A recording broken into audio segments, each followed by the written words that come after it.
Hey guys, it is Raythe Reign Insider number 2.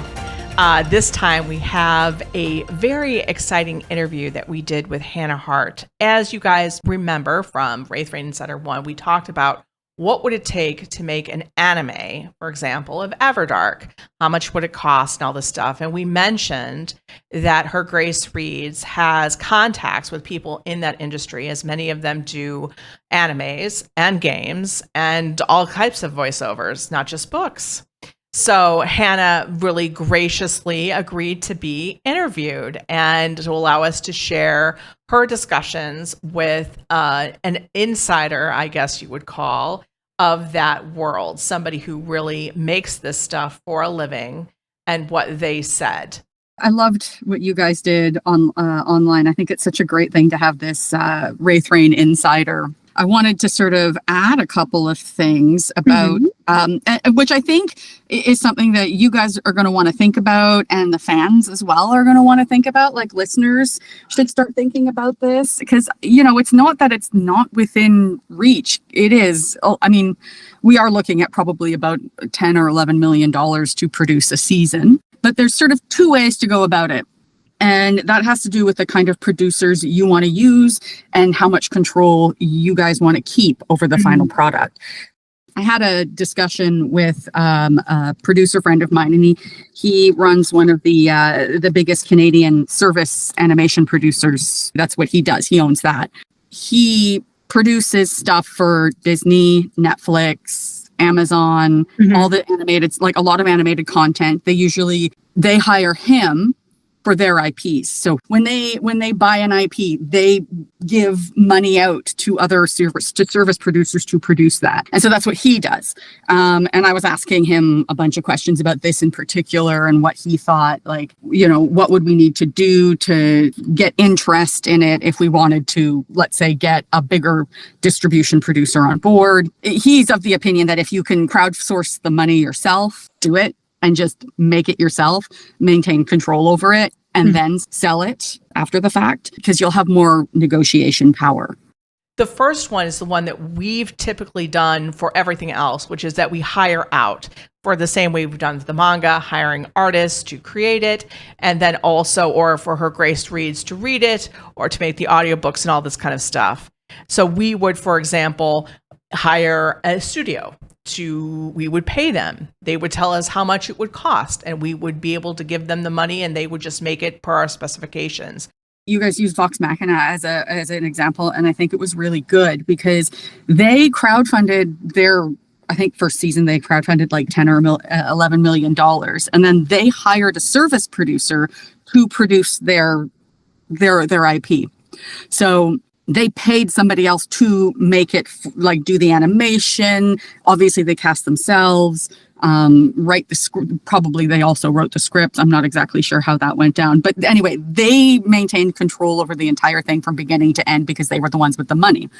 Which is, of course, the thing that always appeals to me, because, quite frankly, we don't want it watered down by corporate interests. Or, for example, Julian to become Juliana, which we'll cover that later. Yes, there's actually an issue with that probably would happen if we were to do it number 2 way. The other option is, of course, it costing a lot less and doing like maybe like a one episode or a movie or a shorter mini series version of, so you wouldn't be paying as much upfront, and then trying to sell the idea to a bigger company. That's a lot harder because, I mean, now you're trying to sell a product that isn't quite finished. You're asking them for money. What ends up happening is they usually end up buying the IP, in which case the IP is the intellectual property. That's the story. They buy it and they can do whatever they want with it. So you lose control. So basically, they purchase the IP, they purchase a license to the IP, and they're going to make an Everdark anime however they want. Yeah, it would be completely out of our hands. We'd have no control over it, absent anything we put in the contract that they agreed to, which they probably wouldn't agree to a hell of a lot. They would not. So another question is, okay, so the cost is the cost, but really, what if you really truly outsource it to another country? You get what you pay for. Even if you outsource to another country, if you've ever hired someone to work below market rate, you know that even if they produce amazing work, they don't get it done on time, or they give you trouble, or think they want more creative control. It's the builder's triangle of good, cheap, on time. You pick two. And truthfully, good and cheap never go together. And we don't do that for the very fact that even when we have hired people who are not in the US, Mathia and T-Wolf are not from the US, we pay them market rate from the US. We don't pay the market rate of their countries because we believe in paying for art. You want artists to be able to live on making art. You want them to produce more art for you. And we can't in good conscience be asking you to pay us for good art and, pay that market rate. And we're not willing to do the same thing. If you want something that is not mainstream, and most things are not mainstream, to be perfectly honest, but definitely romance, no matter what we wish, is just simply not mainstream. You've got to make it yourself, which means that you need your fan base to be putting out that cash more than ever. It's just that simple. Basically, if you guys don't pay for it, it doesn't get made. And, the Disneys of the world, the Amazons and Apples are not going to make this stuff. They just don't think they'll get the return. One thing that I thought was interesting, just as we were talking to Hannah, is that the people that we would hire to produce a season of Everdark are exactly the same people as the people Netflix or Amazon would hire to do it. We would all go to the same studio, so we would get the same quality of product. There's no secret insider studios that Netflix and Amazon hire. It's all the same people. It's just who's contracting the service provider. There are still people who ask, how did you get, all these actors to record your stuff? I'm like, well, we hire them. It's their job. I mean, that's the simple answer, right? You go and find out people whose work you like and say, hey, can I hire you to do this? It's, Well, and that's what all the big box streaming services do. They're like, can I hire you, service producer, to produce this IP that I bought for X number of dollars?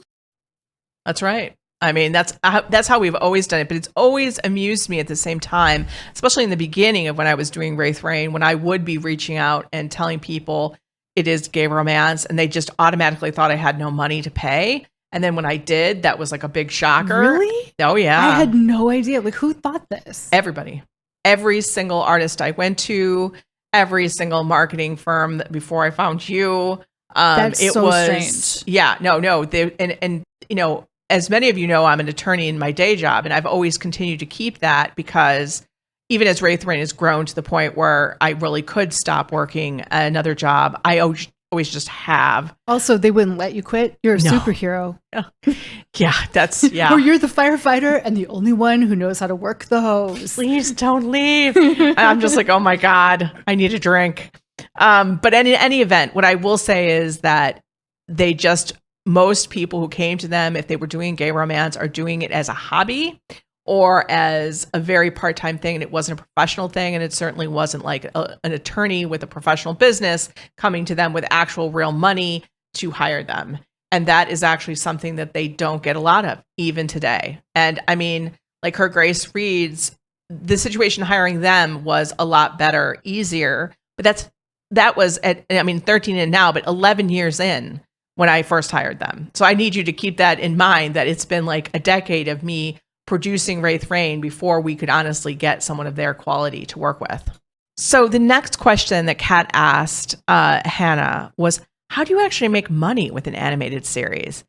Do you just sell it directly to consumers like we do with the audiobooks? Like you go to our shop and then you download a massive anime? I don't even know. The file size on that scares me. Well, they have on-demand stuff. Yes, on demand. Amazon. We could do that if we wanted to. Yes.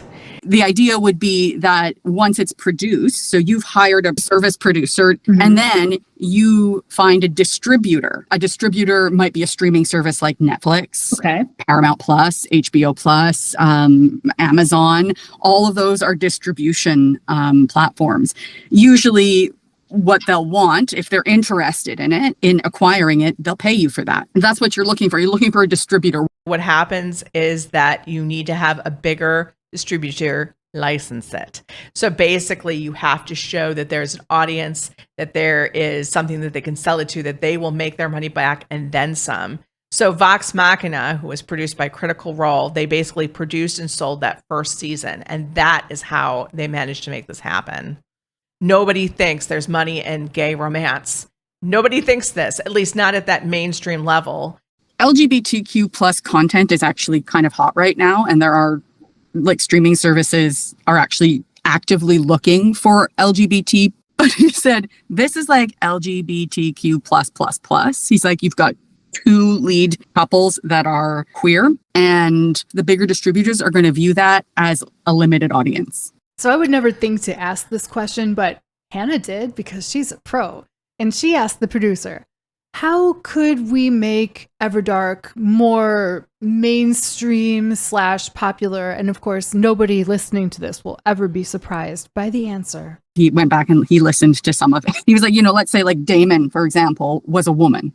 Big distributors would see that as a bigger audience now, all of a sudden, because now you've got sort of female empowerment, powerful women, and again, also something that they're looking for content-wise. They don't care, basically. They just want to make money, and they want to hit as many target audiences as they possibly can with what they buy. They're about bottom line.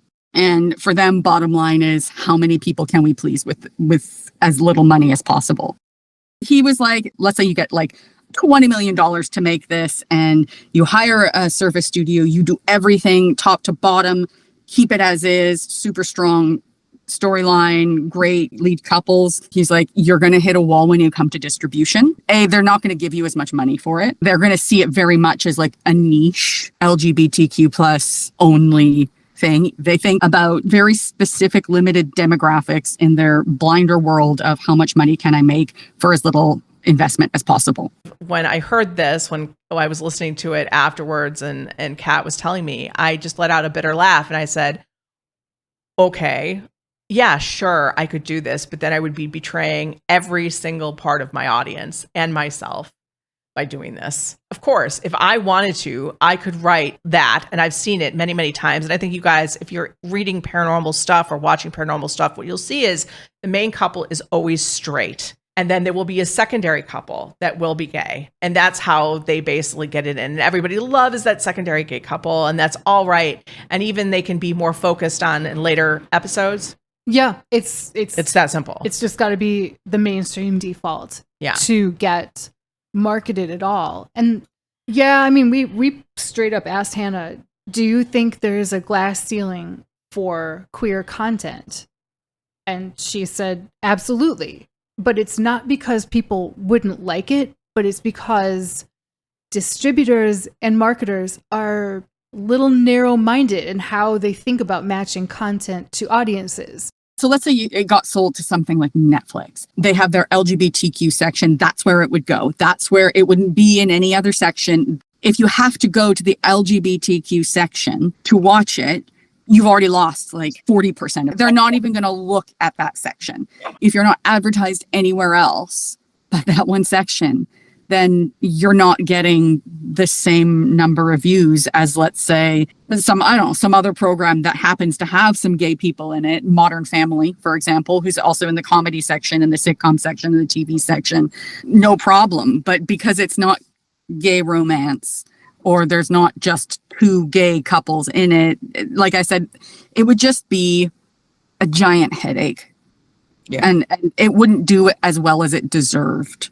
It's like a, self-fulfilling prophecy. It's like, well, we make this thing and we assume it's not going to have an audience, and then we don't show it to that much of an audience, and therefore it doesn't have that much of an audience. And therefore, so we say, see, it doesn't have that much of an audience. It's like, well, of course not. You only showed it to a limited group of people. You're not going to grow your audience that way. You basically cut it off at the knees before it even started to walk. We have to make what we want because nobody else is going to make it for us.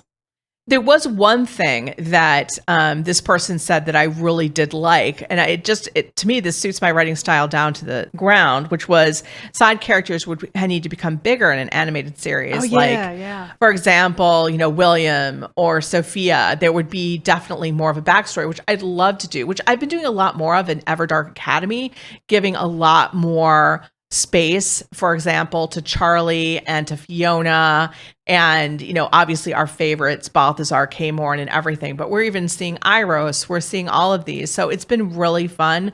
And I realized that I can do that and will do that because you guys not only will tolerate it, but seem to enjoy it, to go a little bit off the reservation from the main couple or main couples, depending on what we're doing. So it's so that would be something that I would have no problem with. But it was just the thought that, Julian becoming Juliana just caused me to throw up in my mouth a little bit. Hell no. And I understood exactly. And I knew this already. It was funny when Kat came to sort of talk to me about what Hannah had said, and I talked to Hannah myself. I wasn't surprised. None of this surprised me, but it's really this. Well, it confirmed what we already knew. We're not wrong when we think that if we really want to do this, we need to get the money together to do it ourselves, to control it ourselves.